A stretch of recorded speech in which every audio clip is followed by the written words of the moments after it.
To ask someone, when is Tisha B'Av, would be like asking someone for the correct number to dial 911, or who's buried in Keva Rachel, or what color is the White House.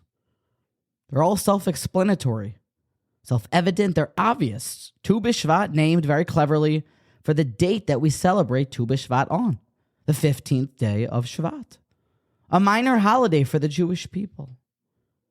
Some actually refer to this day as Chamisha Asar B'Shvat. But the name of the holiday, while it does tell us when we celebrate it, the name doesn't speak to its significance or what our service should be on the 15th day of Shvat. It's also rather perplexing and pressing that we discover what is the significance of Tu B'Shvat. Why are we excited? Because after all, it's such a serious and energized holiday that we omit Tachanun. The same Tachanun that kept Amoraim alive, the same Tachanun that shows our total subservience and subjugation to Hashem is skipped because of the significance of Tu B'Shvat. A holiday, a moed of sorts. It's actually a rather frightening day as well. A lot hangs in the balance. A minor Yom Kippur, yeah.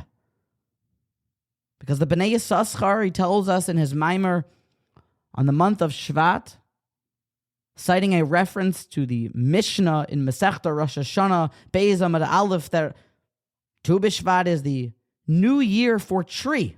Rosh Hashanah Le'ilon is the literal text of the Mishnah. It is singular, not Le'ilanot, but Le'ilon. Even if the song is sung with different words, the Mishnah is in singular, just one tree. It's a remez, a reference to the tree that will be used in the coming year for Kedusha, the Elon, that is the etrog Elon. And today is the day that we daven to have a muhuder, a beautiful, symmetrical, dazzling citron and etrog. You daven for it today. It's very scary. You don't want to be the fellow on the side of the shul that's stuck with an etrog that looks like it's a cheap suitcase that's been handled by some aggressive TSA agents that by the time you arrive at your destination, your suitcase comes down that baggage claim mechanism that brings the suitcases out, and all you see is a big, bumpy, beat-up, cheap, barely recognizable suitcase. You don't want that etrog to be your etrog of choice. And that all hangs in the balance today. And if you're a Kabbalist, you like the mysticism, well, it's a unique day for the Arizal. Would have the custom to set the table and make a quasi-Pesach seder, Tu B'Shvat seder with the fruits of Eretz Yisrael, letting out the sparks and the hidden jewels of Kedusha that have been trapped inside of these fruits, going after the nitzoitzes.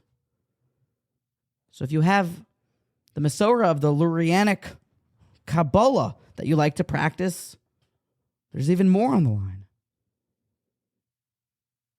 If you're a Kalta Litvak like me, when you like your Yiddishkeit to be cold and dark, well, it is even doubly as scary, because Tu B'Shvat brings all these bracha questions. Do you make a shehechiyanu on these fruits? All new, odd fruits that you haven't eaten in quite some time, suffix brachos all over the place. Don't even mention the toloim, the insects that are crawling in the fruit. Do they have to be checked? How many Isurei D'Oraisa are there if, God forbid, one does have one? What to do with a chocolate-covered apricot and the jelly-dipped kiwi? Are we allowed to consume Should we? How do we consume these $75 fruit platters?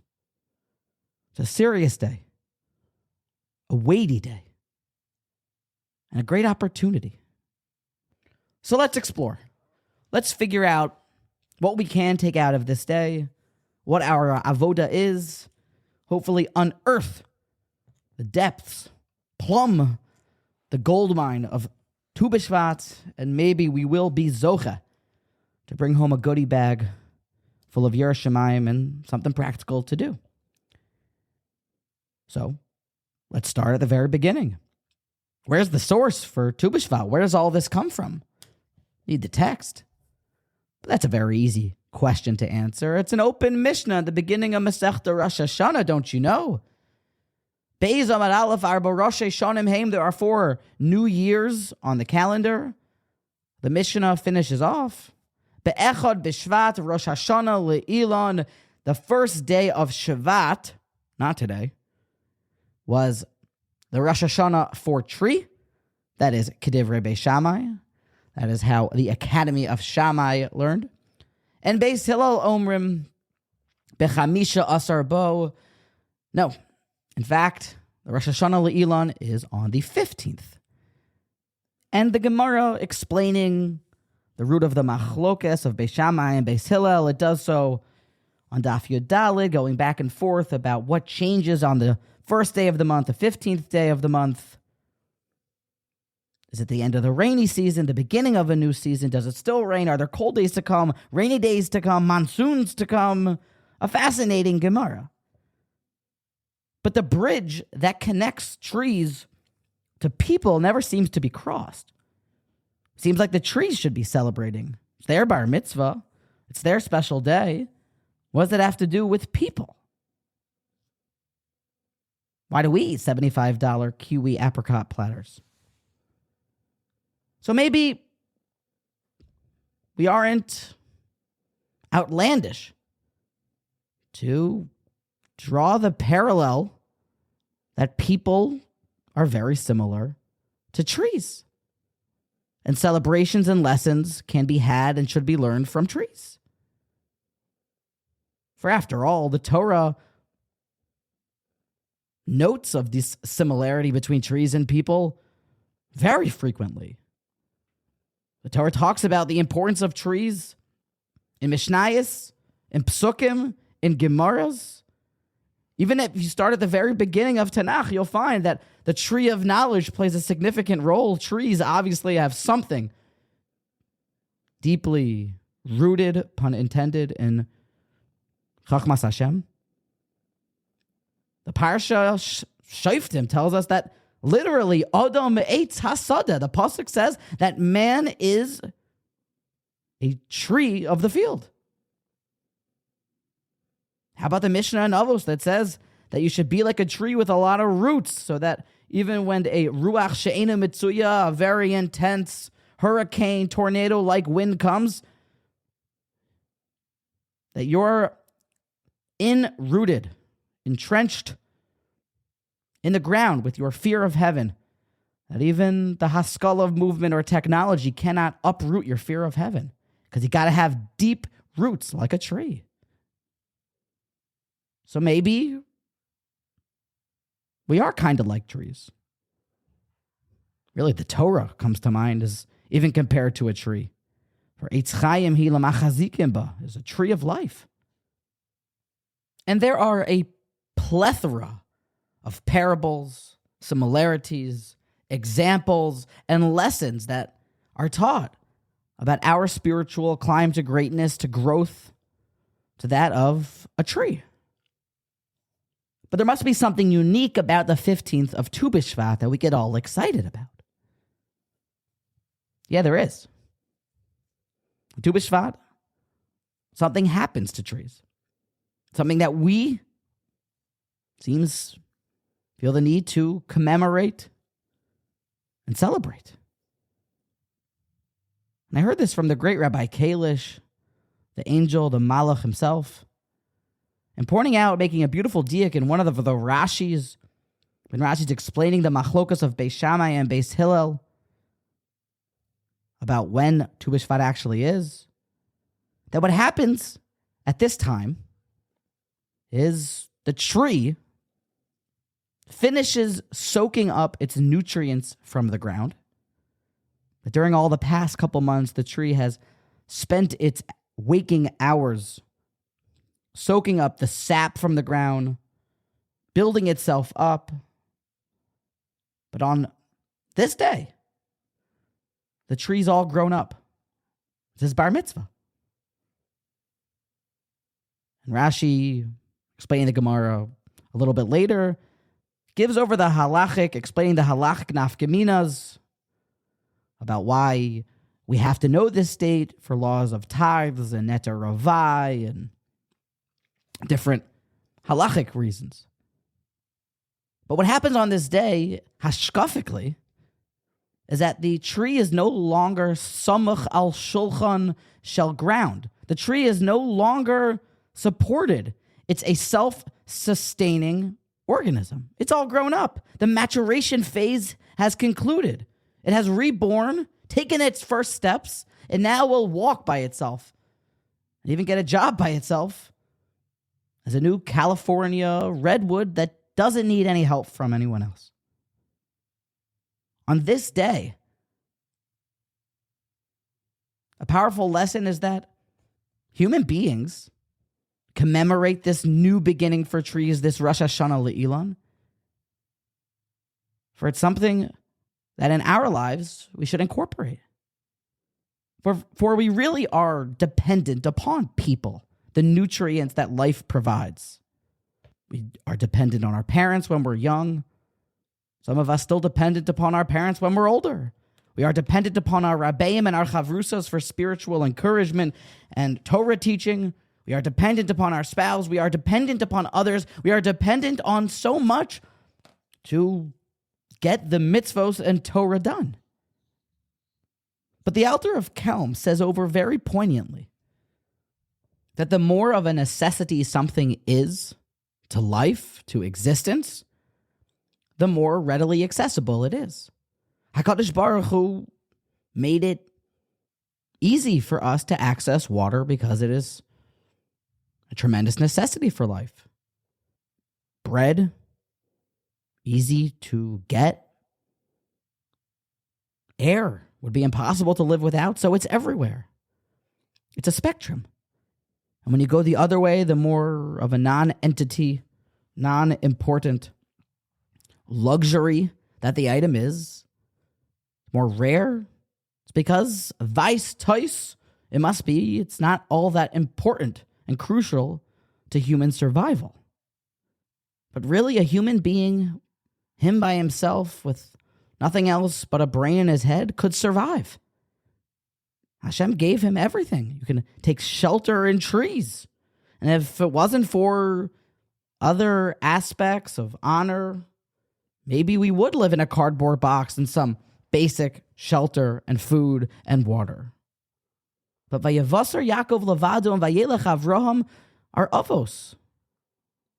Biruchim points out they were able to become their own hotels, 5-star hotels of Torah and Kedusha, self-inspiring organisms, self-sufficient, re-energizing Ruchnius factories. Their own soul Torah proprietorship.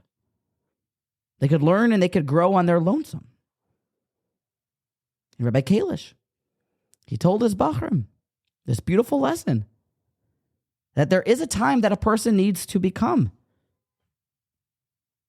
self-inspired. He needs to be able to recreate his Rebbe's enthusiasm with his own mind.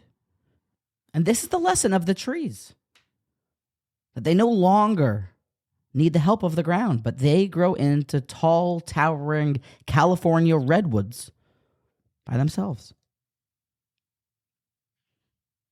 In our lives, we probably, hopefully, will have help from others. Help from Art Scroll, help from online shiurim, help from our parents, help from our rabbeim, help from the the daily motivational Torah platform, the Motivation Congregation. Like, subscribe, donate, rate, review. But im ein ani li mili, says Rabbeinu Yonah. It means if you are not for yourself, who will be for you? Because if you don't learn to be like a tree and become a self-inspiring human organism, well, then it's not going to work out. You know, these getaways Rabbi Kalish spoke about, these beautiful, inspiring Shabbos projects, the Torah Umasora principled Shabbatons, the question-answer sessions with the Gedolim, the Chanukkah Ruchnius conferences, the halacha summits. They're all so inspiring, so reinvigorating. But what to do, because they only happen every so months. We need one every week.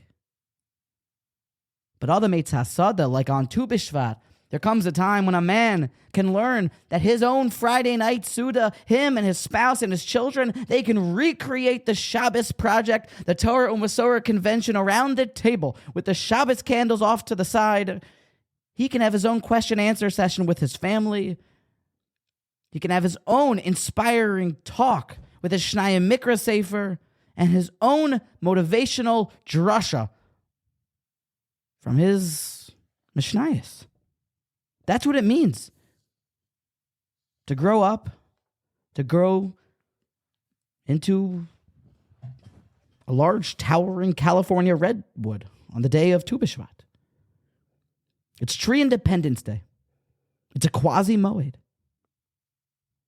We leave our parents' basement and we become self-sustaining, ruchnius organisms. It's not by coincidence that we celebrate the 15th day of Shvat. Something big's happening, and a big lesson is being taught at the University of Trees. A holiday. It's packed. We omit Tachanun. It's a moed. If you're Sephardi, you're going to have to make sure to sit down and have a great big bowl of the delicious ashur, some sort of cocoa dessert made of grains and dried fruit to celebrate the holiday. Or maybe you're going to sit down and have a full seder with 4 cups of wine. But either way, we soak up the nutrients. We enjoy all the inspiration. But we take our first steps as our own tall, towering California redwoods. So my Tu B'Shvat, what is this day? It's a day of independence. It's a day, a holiday. We learn that we are for ourselves. That Mili, who's for me? I'm for me. And even if I'm alone by myself, I'm able to recreate the inspiration, re-energize, and galvanize myself like a tall, towering California redwood.